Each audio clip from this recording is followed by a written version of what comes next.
So the story of my awakening to a greater experience, a greater understanding of the truth of life, a greater feeling of connectedness, is maybe kind of a strange one. Certainly not a normal one. In my early 30s, I reread the book Siddhartha, which is a great book. And I put it down and I thought, wow, this is a great book. And then the next thought I had was, man, I bet there's a really interesting girl out there who'd be more interested in me if I meditated. And so that was my spur to get me onto a spiritual path, to meet and sleep with interesting women, which is a great goal, but probably not one that people like the Dalai Lama might have entered the practice with. And so I leapt into Buddhism because that's what I thought meditation was. I thought Buddha invented meditation and, his statues in all the cool people's gardens and all the yoga studios. And so I kind of for a year flailed away at different Buddhist practices. I went to different Zen centers and maybe I just wasn't ready. Maybe I didn't have the greatest teaching, but I just couldn't do it. And I walked away from that year of experimenting thinking, there's no way I can meditate. I just couldn't do it. So I went on with life and for the most part was happy, successful in my career. I was a creative director in advertising and I met a woman who didn't seem to care that I didn't meditate, although now she's really happy that we both do. And then we tried to have kids and we couldn't have kids, which was its own stress-related experience. And so we adopted and we chose open adoption. So we know the birth families and we were there for the birth of both our sons. But our first son, Logan, was born August 3rd, 2006.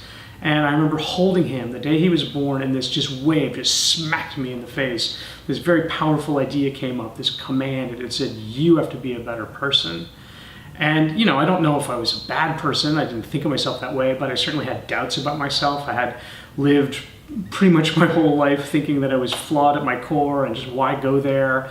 And so right on the heels of that command from the universe was that voice. And I don't know what you call this voice, but I call it the witness for the prosecution. It's that undermining, undercutting voice that generally doesn't have our best interests at heart. And it said, who are you kidding, man? You're not going to be a better person. You're the same flawed at your core person you've always known yourself to be. Move on.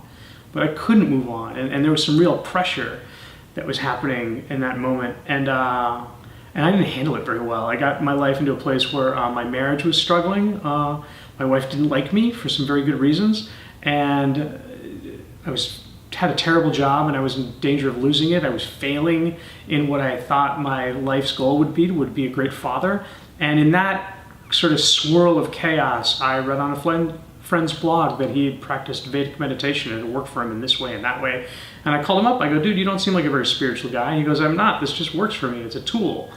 And I said, tell me about it. He goes, I can't. I'm going fishing. But they're giving a talk at my house, you should go. So I went to a talk at his house in Silver Lake, and I learned that there was a different type of meditation, a meditation that was meant for people, called householders in the world with stuff and jobs and noise and sex and all the complications of that. And I wanted to do it. And I somehow convinced my wife to do it with me because I knew that I wouldn't be able to do it alone. And it worked, and it really worked. And we started, getting some clarity. We could see that we were meant to be together as opposed to meant to split apart, and meditated. I came up to San Francisco to take this amazing job, and I just wasn't as shiny as I thought it was going to be, and I left that job, and about a month after that, this idea popped in my head and said, you should be a meditation teacher. And I just thought it was ridiculous. I just laughed out loud. I told my wife and she thought it was even funnier. But one of the consequences of having a meditation practice is that you feel more connected to maybe those steering impulses that are meant to move us through life. My teacher has this great expression that the intellect is a great tool, but it's a terrible navigator. And I think when you can connect to some greater truth about life, greater sense of what you might be at your core, then you can not only hear those impulses, but you can maybe honor them. And I did, and I honored that impulse, and I did about a year's worth of training in the States, and then went to India for this 4-month intensive sort of training, and which was an incredibly chaotic experience, like a crucible, and came back and started teaching. And I've been teaching now for 4 years, and it's been fantastic. And it's interesting, there's a word in Sanskrit, Rashi, R-A-S-H-I, and it means an event which can occasion a signal rise in consciousness.